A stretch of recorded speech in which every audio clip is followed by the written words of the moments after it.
राष्ट्रवादी काँग्रेसच्या फुटीनंतर अजित पवारांनंतर सर्वात जास्त आरोप कोणावर झाले असतील तर ते सुनील तटकरे यांच्यावर. पवारांचं घर तटकरेंनीच फोडलं असा थेट आरोप काही नेते मंडळी करू लागले. अजित पवारांची विश्वासू अशी तटकरेंची ओळख असल्यानं त्यांनीही प्रत्येक वेळी अजितदादांची बाजू घेत विरोधकांना अक्षरशः अंगावर घेतलं.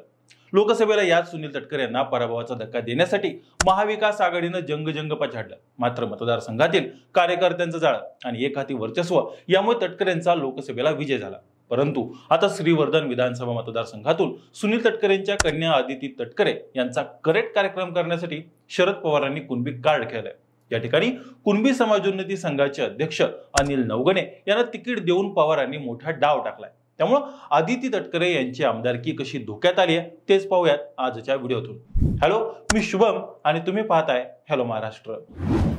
श्रीवर्धन, तळा, म्हसळा, पानगाव आणि रोहा तालुक्यातील काही गावं मिळून श्रीवर्धनचा मतदारसंघ तयार होतो. या मतदारसंघात आधी काँग्रेस आणि शेकाप आणि शिवसेना हे पक्ष प्रमुख पक्ष म्हणून ओळखले जायचे. मात्र पुढे काँग्रेस, शेकाप आणि शिवसेनेची ताकद कमी होत गेली आणि 2009 मध्ये राष्ट्रवादी काँग्रेसनं मतदारसंघातील पकड मजबूत केली आणि सुनील तटकरे इथं राष्ट्रवादीचा झेंडा फडकवला.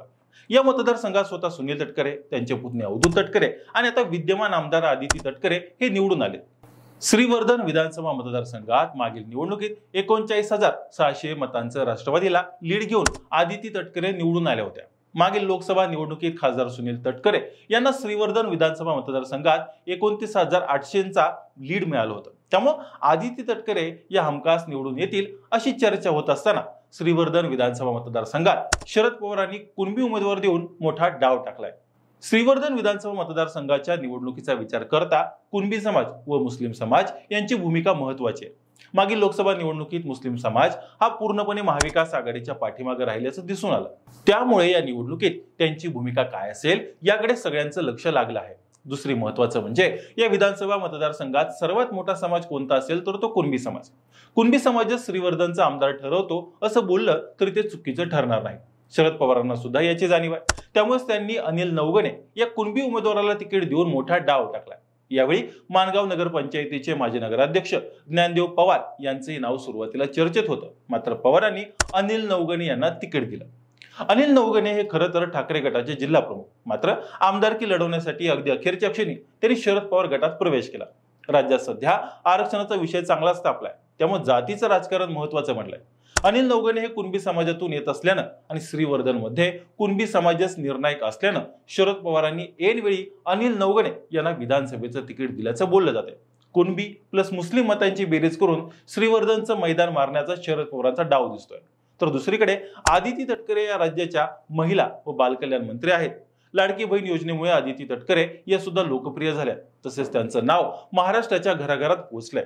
वडील सुनील तटकरे यांचा दांडगा जनसंपर्क, भाऊ अनिकेत तटकरे माजी आमदार, मतदारसंघावर गेली 15 वर्ष एक हाती वर्चस्व, कार्यकर्त्यांची मोठी फळी या आदिती तटकरे यांच्या जमेच्या बाजू आहेत. तर घराणेशाही, मित्रपक्षाला विश्वासात न घेणं, त्यांना मानसन्मान न देणं या कारणामुळे विधानसभेला मित्रपक्ष तटकरे यांचं काम करेल असं सध्या तरी दिसत नाहीये. खरं तर गेल्या 15 वर्षांपासून तटकरे यांचा बालेकिल्ला असलेला हा मतदारसंघ आहे. तर हे नुकत्याच पार पडलेल्या लोकसभा निवडणुकीत श्रीवर्धन विधानसभा मतदारसंघात अपेक्षित यश मिळालं नसल्यानं महायुतीत अस्वस्थता आहे. शरद पवारांना मानणारा वर्ग यावेळी त्यांच्यासोबत नव्हता. कुणबी समाजाची असलेली मोठ्या प्रमाणावर मतं देखील त्यांना हव्या त्या प्रमाणात घेता आली नाही. त्यामुळे श्रीवर्धनचा सोपा वाटणारा हा पेपर बदलत्या राजकीय समीकरणांमुळे आणि मतांच्या ध्रुवीकरणामुळे आदिती तटकरे यांच्यासाठी आव्हानात्मक बनलाय. आदिती तटकरे यांना अडचणीत टाकणारी आणखीन एक गोष्ट म्हणजे अल्पसंख्याक समाजाची मतं. श्रीवर्धन मध्ये अल्पसंख्याक समाजाची मतं मोठ्या प्रमाणावर. राष्ट्रवादी काँग्रेसच्या अजित पवार गटानं महायुतीत प्रवेश केल्यानं मतदारसंघात मोठ्या प्रमाणात अस्वस्थता आणि नाराजी निर्माण झाली होती. सुनील तटकरे यांनी ही नाराजी दूर करण्यासाठी अल्पसंख्याकांचे मेळावे घेतले.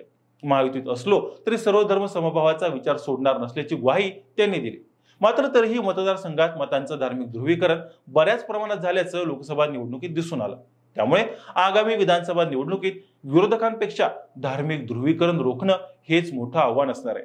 त्यातच शरद पवारांनी कुणबी उमेदवार दिल्यानं कुणबी प्लस मुस्लिम समीकरण यांना अडचणीत आणू शकतं.